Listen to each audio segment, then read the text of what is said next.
그래서 반석도 걷고 무리도 반석처럼 걷고 주님 향해 달려가는 우리 한국교회 성도님들 되시기를 주님의 이름으로 축복합니다. 감사합니다. 지금 저희는 대림절을 보내고 있습니다. 그죠? 대림절을 보내면서 예수님의 다시 오심을 기대하고 기다리는 그리스도인. 대림절은 그렇게 주님의 오심을 기다리는 때니까요. 그러면서 저희는 반드시 일어날 일 시리즈를 하고 있습니다. 첫 번째 주에는 우리 주님께서 내가 반드시 돌아올 거다 라고 말씀하신 우리 재림의 확실성에 대해서 말씀을 전했고요. 주님께서 반드시 돌아오시기에 우리가 무엇을 해야 하는가? 사명을 감당해야 되는구나. 나와 함께 밥 메고 같이 맷돌 가는 사람, 복음 전해야 되는구나. 구원의 통로 돼야 되는구나 라고 말하는 긴급한 사명에 대해서 이야기를 나눴다면, 오늘은 이제 완결편이죠. 반드시 일어날 일 세 번째 이야기로 그 제목 아래 이 재림을, 예수님의 다시 오심을 맞이하는 성도가 가져야 되는 이 구체적인 자세, 영적인 경계, 깨어 있어서 영적인 경계를 어떻게 가져야 하는가에 대한 말씀을 나누고자 합니다. 그 말씀 가운데 은혜 받으시기를 주님의 이름으로 축복합니다. 네, 다시 이렇게 되짚어 드리니까 기억이 나시죠? 네, 그래, 그때 그 말씀 있었지, 막 이탈리아전 막 이런 거 얘기 기억나시고, 그죠? 네, 기억나실 거라 믿습니다. 사랑하는 성도님들, 우리 예수님께서 오시는 때, 그 종말의 때가 되면 우리의 이 영적인 경계를 무너뜨리기 위해서 사단이 사용하는 전략이 있습니다. 그건 뭐냐면 양치기 소년 전략입니다. 우리 마태복음 24장 24절 함께 좀 보기 원하는데요. 제가 이제 본문에 없으면 PPT를 준비하기로 했습니다. 찾으시는데 힘들어하시는 느낌들이 좀 있어서 오늘 본문이 아닌 말씀이어서 준비했습니다. 같이 읽겠습니다. 시작.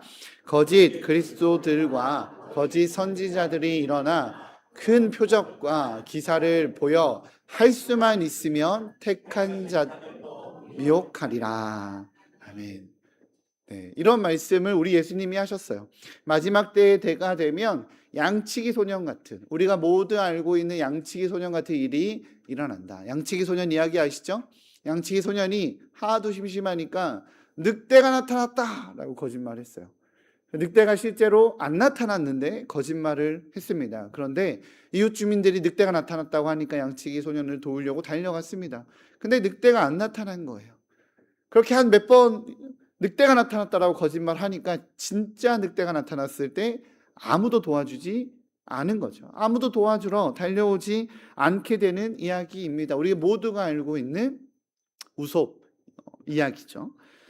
예수님께서는 마지막 때 사단이 이와 같은 방법으로 미혹하는 거짓 선지자들을 보낼 거다, 거짓 그리스도인들을 보낼 거다라고 경고를 하셨습니다. 그들도 재림을 외칩니다. 예수님이 다시 오십니다. 예수님 다시 그날 그때 그곳에서 오십니다 라고 거짓말을 합니다. 예수님과 하나님의 이름으로 막 예언도 하고요, 그죠? 때로 막 기적도 일으키고요. 성경도 참 신기하게 풀이합니다. 뭔가 맞는 것 같아요. 그래서 그렇게 막 그런 이야기들이 주위에 산적하게 넓혀질 때다. 그 마지막 때 그런 일이 일어날 텐데 우리 주님이 뭐라고 이야기하냐면 결론적으로 쫓아다니지 마라, 따라다니지 마라 라고 이야기하십니다. 마태복음 24장 25절 26절에 이렇게 나와 있어요. 우리 PPT 보여주시기 바랍니다. PPT 보여주시면 이렇게 나와 있습니다. 우리 함께 읽겠습니다. 시작. 보라, 너희에게 미리 말하였노라. 그러면 사람들이 너희에게 말하되 보라, 그리스도가 광야에 있다 하여도 나가지 말고 보라, 골방에 있다 하여도 믿지 말라. 아멘. 무슨 말입니까? 쫓아다니지 마라. 광야도 골방도 쫓아다니지 마라 라고 이야기합니다. 우리는 이 대림절을 보내면서 예수님의 재림, 예수님의 다시 오심을 기대하는 마음으로, 기다리는 마음으로 저 예루살렘으로 가지 않아도 됩니다. 저기 있는 갈멜산에 모이지 않아도 돼요. 어떤 외딴 섬을 향해 모여 살지 않아도 됩니다. 우리 주님께서는 번개처럼 동에서 서에서 번개가 동시에 일으키는 것처럼 내가 모든 인류에게 그렇게 동일하게 갑작스럽게 동시에 나타나겠다라고 말씀하셨습니다. 그럼에도 불구하고 이 방법을 사단은 계속 사용해요. 참 신기한 건 사람들이 넘어갑니다. 그죠? 신천지에 넘어가고 통일교회에 넘어갑니다. JMS에 넘어가요. 그런 이단들에 빠집니다. 제가 오늘 이 발언을 했다고 기분이 나쁘시면 커밍아웃을 하셔야 됩니다. 네. 그들의 외침은 무슨 문제가 생기냐면 진짜 신앙을 무너뜨린다는 거예요. 진짜 주님의 오심을 기다리지 못하게 한다는 거죠. 영적인 경계를 느슨하게 만들어 버립니다. 가짜 때문에 진짜 음성에 귀를 기울이지 못하게 된다는 거예요. 아까 말씀드린 이 양치기 소년, 그런 현상이 우리에게 나타난다는 거죠. 사랑하는 성도님들, 대림절 내내 끊임없이 선포했습니다. 우리 예수님은 오십니다. 우리 예수님은 반드시 오십니다. 그러니 우리는 이 거짓의 목소리, 우리를 무디게 만들고 우리를 주님 앞에서 영적인 경계를 무너뜨리는 이 영적 거짓말에서 떠나시기를 주님의 이름으로 축복합니다. 그래서 주의 음성에만 귀를 기울이시기 바라요. 한 부자가 친구들과 함께 톱밭이 산더미처럼 쌓여있는 곳에서 놀았대요. 친구들과 어린 시절을 기억하며 톱밭이 가득 쌓인 곳에서 막 놀았어요. 놀다가 그가 차고 있는 시계를 실수로 빠뜨립니다. 1억이 넘는 다이아몬드가 퍽퍽 박힌 그 시계를 빠뜨려 버렸어요. 톱밭이다 보니까 얘를 못 찾겠는 거예요. 찾다 못 찾겠으니까 친구들한테 말합니다. 내가 잃어버리느니 차라리 찾는 사람 주겠다. 시계가 필요 없으면 내가 보상이라도 하겠다. 원하는 사람 그거 찾으면 줄게. 했더니 같이 놀았던 친구들이 이제 난리가 난 거죠. 찾으면 1억짜리 시계를 얻게 되니까 막 사람들이 찾습니다. 막 찾고 하루 종일 찾았는데도 못 찾으니까 야, 도저히 당장은 안 되겠다. 배도 너무 고프고 힘드니까 톱밭 위를 걸어 다니는 게 힘들거든요. 밥 먹고 와서 찾자. 일단 밥이나 먹고 좀 와서 다시 찾아보자 라고 싹 빠졌어요. 밥 먹으러 싹 빠졌더니 어린아이가 그 시계를 찾아갖고 밥 먹는데 가지고 온 거예요. 오, 놀랍잖아요. 부자가 물어봤대요. 너 이거 어떻게 찾았어? 라고 물어봤더니 사람들이 다 빠지고 나니까 찰칵 소리가 들리더래요. 그래서 그 소리 듣고 찾았다고 합니다. 사랑하는 성도님들, 이런 거짓의 목소리가 주변에 너무 많고 그 거짓의 유튜브 이런 거 찾아 듣다 보면 진짜 주의 음성이 들리지 않습니다. 그곳에서 떠나시기 바라요. 지금 내 삶에 우리 주님께서 예배 가운데 우리에게 말씀해 주시는 그 세밀하고도 그 잔잔한 주의 음성을 들으시는 우리 한국교회 성도님들 되시기를 주님의 이름으로 축복합니다. 아멘. 근데 우리가 궁금한 건 예수님께서 제자들에게 하신 요구가 있어요. 뭐냐면 준비하고 깨어 있어라 라고 이야기하셨다는 거예요. 오늘 본문 44절입니다. 제가 본문이라고 말씀을 드린다는 것은 PPT가 준비 안 돼 있다는 뜻입니다. 네, 성경을 보시면 됩니다. 본문 44절입니다. 같이 읽겠습니다. 시작. 이러므로 너희도 준비하고 있으라. 생각하지 않은 때에 인자가 오리라. 아멘. 우리 예수님께서는 예수님의 오심을 정확한 그때는 내가 반드시 오는데 그 정확한 때는 우리 아버지만 아니 너희들 준비하고 있으래요. 준비하고 있어라 라고 하는 말의 뜻은 아무것도 안 하고 가만히 있는 건 또 아니구나 라는 뜻이라는 거 우리는 깨닫게 된다는 거죠. 그것을 우리는 쉽게 예측할 수 있어요. 우리는 무언가를 하고 있어야 된다는 거예요. 무언가를 하고 있어야 될까요? 분명히 주님은 내가 오는 그때를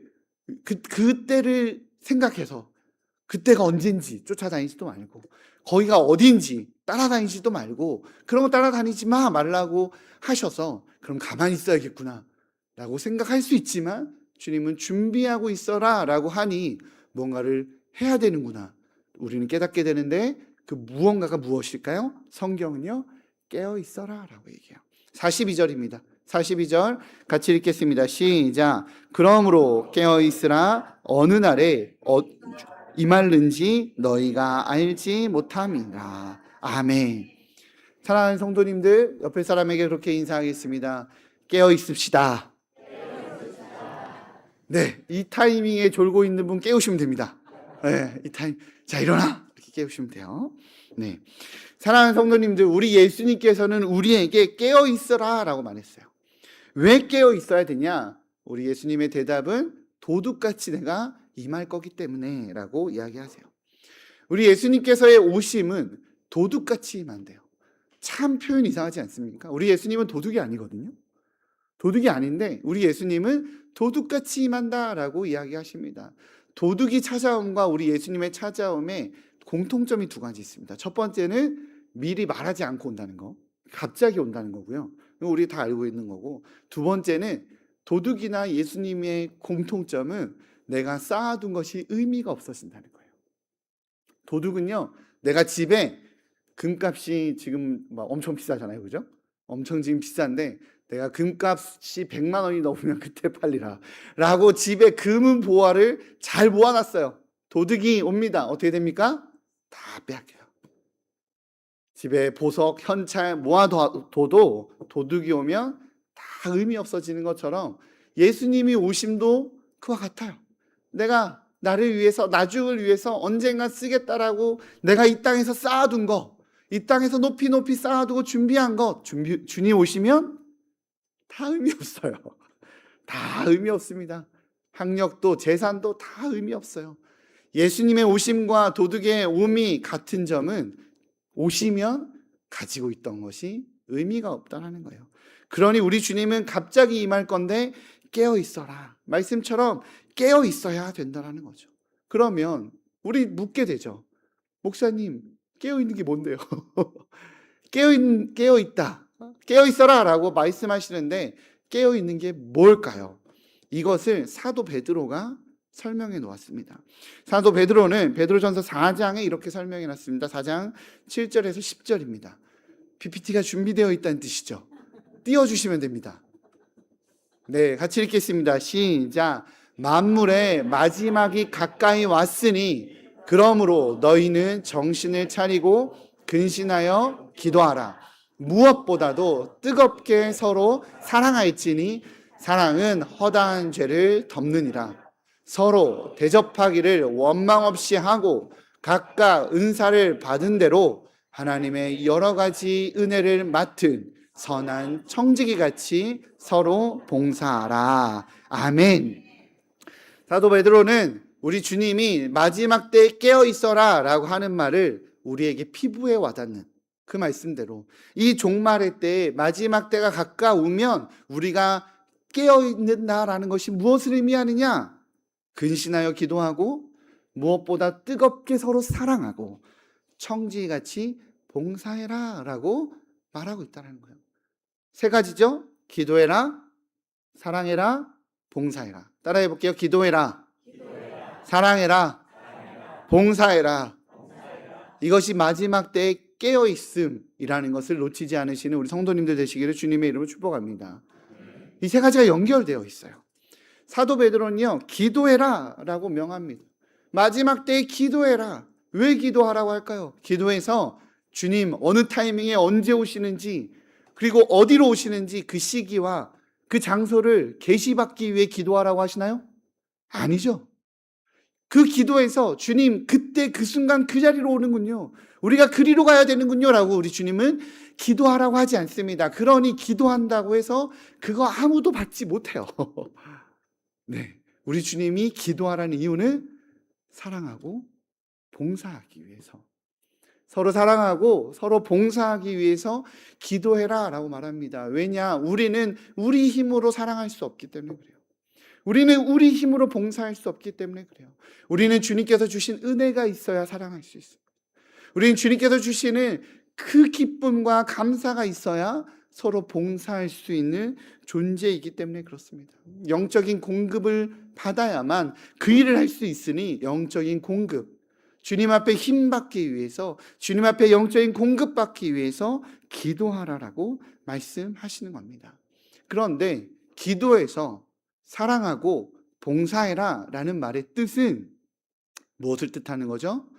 남을 위해 살아라 예요. 사랑은 남을 위해서 하는 거죠. 봉사도 남을 위해서 하는 거예요.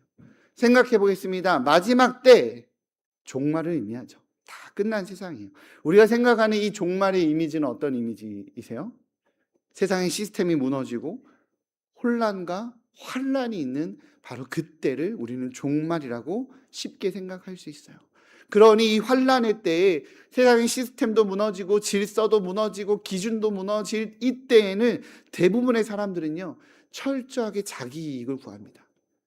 아니, 나 살아남기 위해서 어쩔 수 없으니까 살아남기 위해서 나를 위해 살아야만 하는 순간이 종말이에요. 그것이 종말입니다. 그런데 그러한 순간에 우리 주님이 뭐라고 이야기하세요? 너 자신이 아닌 남을 위해 살아라 라고 이야기하고 있는 거예요. 근데 생각해 보면요, 이것이 상식입니다. 생각해 보면 이것이 옳아요. 그것이 옳다는 거 우리는 모두 알고 있습니다. 이 종말이라고 하는 때에 나를 위해 사는 것이 아니라 남을 위해 사는 것이 옳구나. 우리 종말이라고 하는 때라고 하면 흔히 디스토피아라고 하죠. 유토피아와 반대, 살만한 세상이 아닌 아주 지옥 같은 괴로운 세상을 이야기하는 거예요. 우리 괴로운 세상, 이러한 세상을 상상해보고 그러한 세상을 예측해서 만든 영화들이 있죠. 어떤 영화일까요? 재난 영화, 그죠? 아니면 흔히 말하는 이 좀비 영화. 좀비 영화가 이 디스토피아를 그려내는 영화거든요. 우리나라에도 한동안 유행했던 부산행, 킹덤, 지금 우리 학교는 등의 영화가 있는데 본 적이 없다라는 표정이 굉장히 역력하시네요. 네, 그런 영화가 있습니다. 좀비 영화, 막 이러고 다니는 영화 있어요. 그런데 막 이러고 다니는 그 영화가 이 시대에 흥행하고 이 시대에 사람들한테 인기를 얻는 이유 중에 하나는 전문가들이 말하기를 지금 우리가 살고 있는 세상이 그런 디스토피아일 때, 그런 고통스러운 세상일 때 사람들이 그런 영화를 본대요. 맞는 말인 것 같아요. 우리 중학생들 이러고 다녀요. 그죠? 막 이러고 다니고, 그죠? 여기 구미는 잘 모르겠는데 제가 서울이나 일산 살면 지하철에 다 좀비처럼 살아요. 이러고 살고 출퇴근 때 다 이러고 살고 그러고 살아요.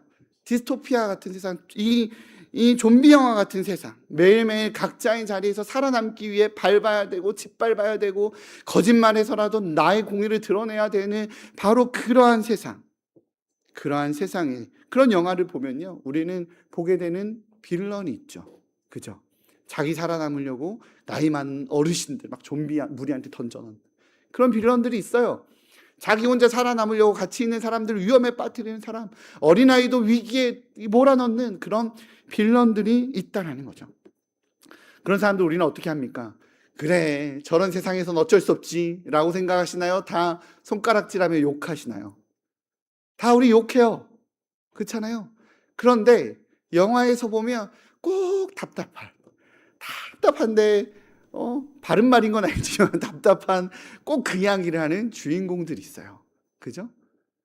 사람이 아무리 그래도 그렇게 하면 안 되는 거라고, 아무리 그래도 그렇게 버리면 안 되는 거라고 애쓰고 헌신하는 주인공들이 있다는 거죠. 우리는 그 주인공이 어떻게든 마지막에 살아남아서 어떻게든 그렇게 승리하기를 우리는 응원하고 박수해요. 그것과 같습니다. 우리가 모두 알고 있는 그 당연하고도 일반적인 상식, 아무리 세상이 그렇게 지옥 같아 보이고 좀비가 넘쳐나고 나 하나 살기 위해서 당연한 것 같은 그 세상 속에서도 옳음을 선택하고 공동체를 선택하고 남을 선택하고 봉사하고 사랑하는 사람이 옳다라고 말하는 것처럼 우리 주님도 마지막 때에 서로 사랑하고 서로 봉사해라 라고 말하는 이 당연하고도 이 바른 진리를 선포하고 있다는 거죠. 그러나 여기에는 좀 중요한 차이점이 하나 있습니다. 베드로 사도는 이 마지막 때에 서로 사랑하고 봉사하되 중요한 전제를 하나 둬요. 바로 뭐냐면 청지기 같이요. 청지기 같이. 아까 성경 말씀 볼 때 청지기만 파란색이네 이런 생각을 하셨죠. 일부러 표시한 겁니다.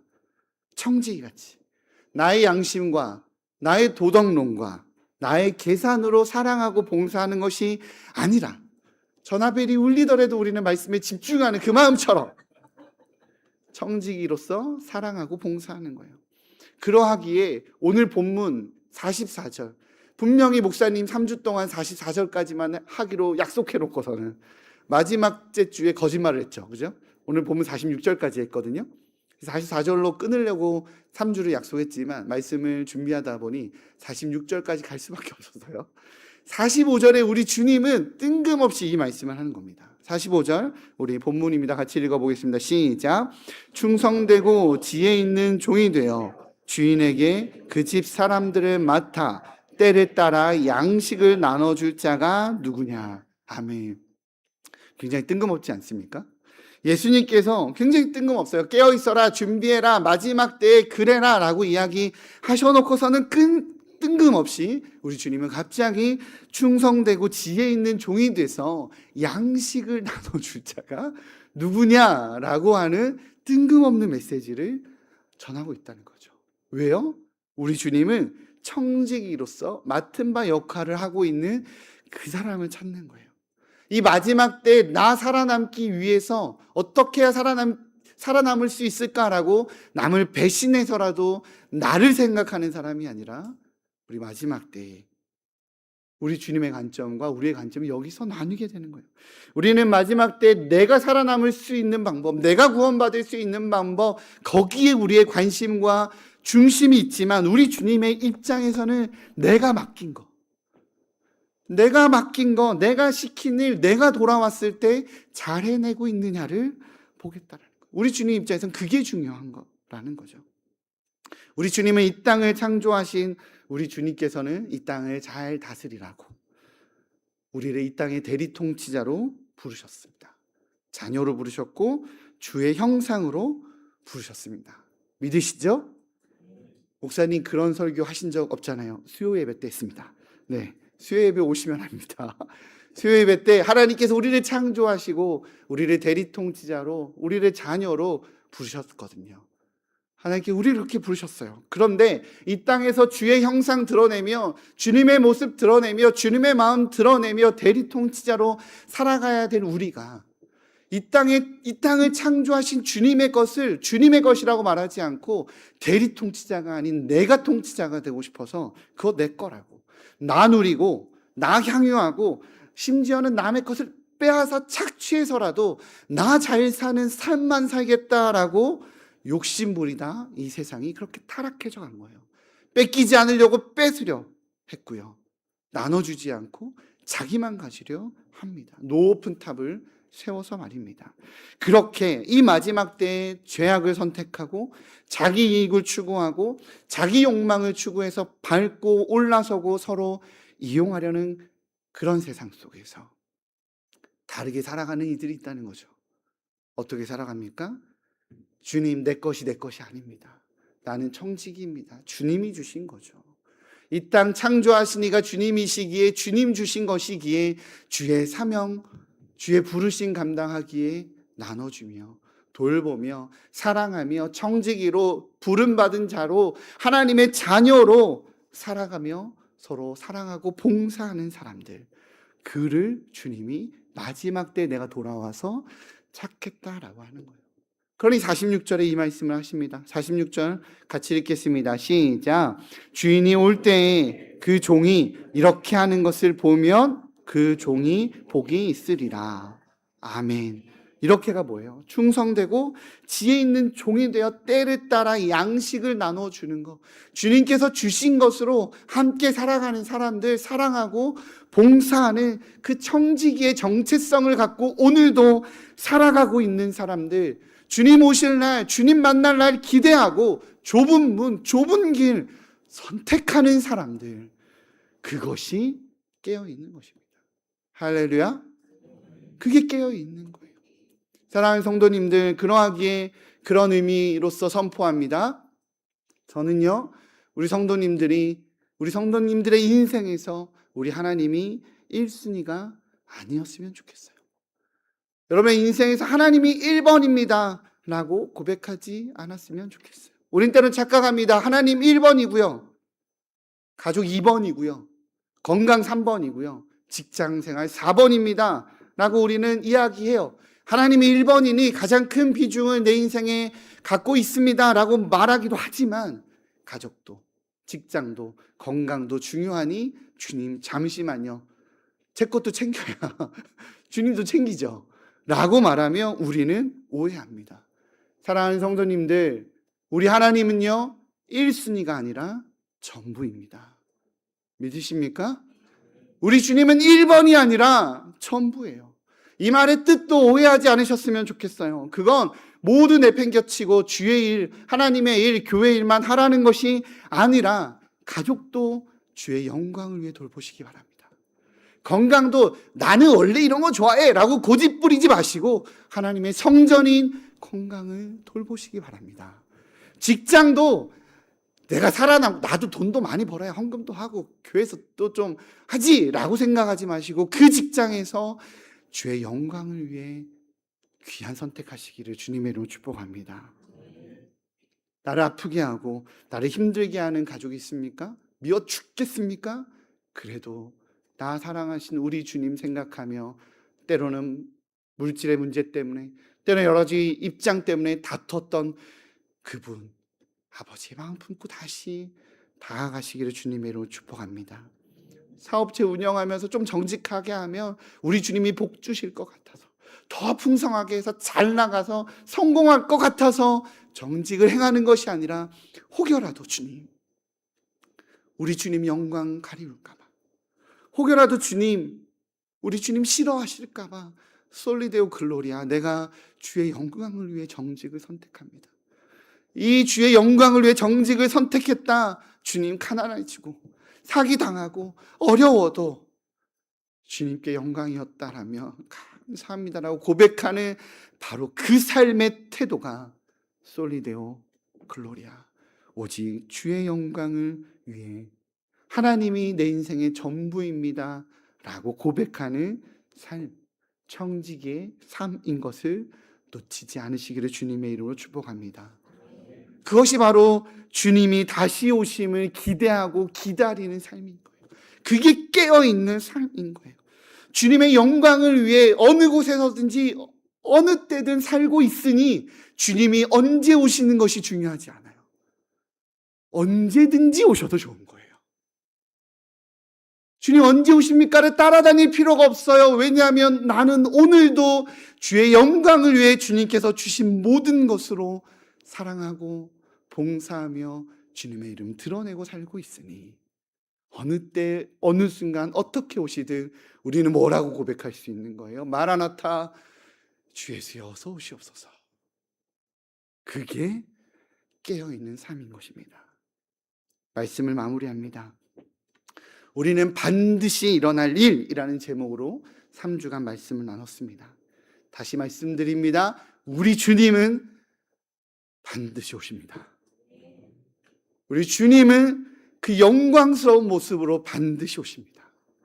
그 진리를 알기에 나와 함께 밥 매고 나와 함께 맷돌 가는 그 귀한 영혼 주의 전으로 주님의 말씀으로 복음으로 전도합시다. 주님 반드시 오시기에 내 삶의 모든 자리에서 주의 영광 드러내는 삶 살아갑시다. 그래서 주님 오시는 그날까지 주님 앞에 서는 그날까지 반드시 일어날 일을 믿기에 매일의 삶에서 솔리데오 글로리아, 오직 여호와의 영광, 오직 하나님의 영광으로 주님 드러내는 우리 한국교회 성도님들 되시기를 주님의 이름으로 축복합니다. 기도하겠습니다. 사랑해 주님 감사합니다. 주님 속히 오시옵소서. 주님 속히 오시옵소서. 나의 오늘 하루도 주님의 것이기에 주님께 드립니다. 내가 가진 그 물질도 주님의 것이기에 주님께 드립니다.